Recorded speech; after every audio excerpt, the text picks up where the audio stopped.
اینجا جاکارتاست، پایتخت اندونزی. انسان‌ها به ویژه بخش فقیر جامعه به معنای واقعی کلمه درون آب زندگی می‌کنند.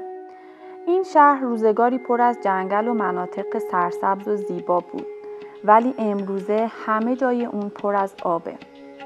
یک اشتباه در گذشته جاکارتا باعث ایجاد چنین تأثیرات مخربی بر زندگی مردم شده. با این حال 32 میلیون جمعیت این کلان شهر جایی برای رفتن ندارند و راه چاره رو در همزیستی با آب و زندگی درون اون یافتند. این شهر با تمام انسان‌های اون در حال غرق شدنه و کاری هم از دست کسی ساخته نیست. در تصویر مسجد والادونای شهر جاکارتا رو می‌بینید. مردم برای آخرین بار در سال 2001 فرایض دینی رو در اون به جای آوردن، ولی اکنون کاملا ویران شده و درون آب رفته. این مسجد درست در محدوده بیرونی خط ساحلی قرار گرفته و در آینده نزدیک کامل به زیر آب میره. البته تنها دلیل این فاجعه گرم شدن کره زمین و ذوب شدن یخ‌ها نیست و اگر این روند ادامه پیدا کنه دیگه خشکی در این منطقه پیدا نمیشه که مردم بتونن بر روی اون زندگی کنن، چون طبق محاسبات سالانه سطح آب بین 25 تا 30 سانتی متر بالا میاد. در حالت عادی اکثر انسان‌ها آرزوی زندگی در کنار دریا رو دارن، ولی این شرایط شامل حال جاکارتا نمیشه.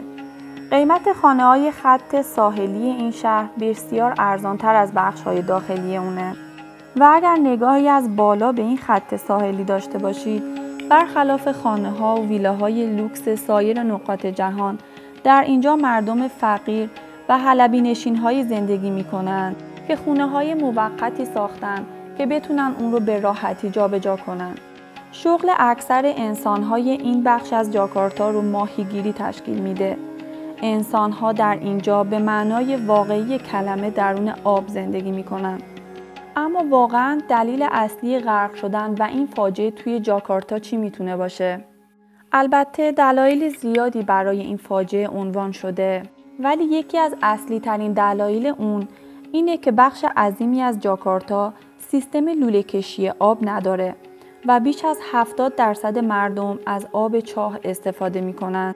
همین امر باعث شده که فروش آب آشامیدنی در اندونزی یک تجارت پرسود به حساب بیاد و همین یکی از دلایل اصلی فرونشست زمین و برداشت بی‌رویه آبهای زیرزمینی شده.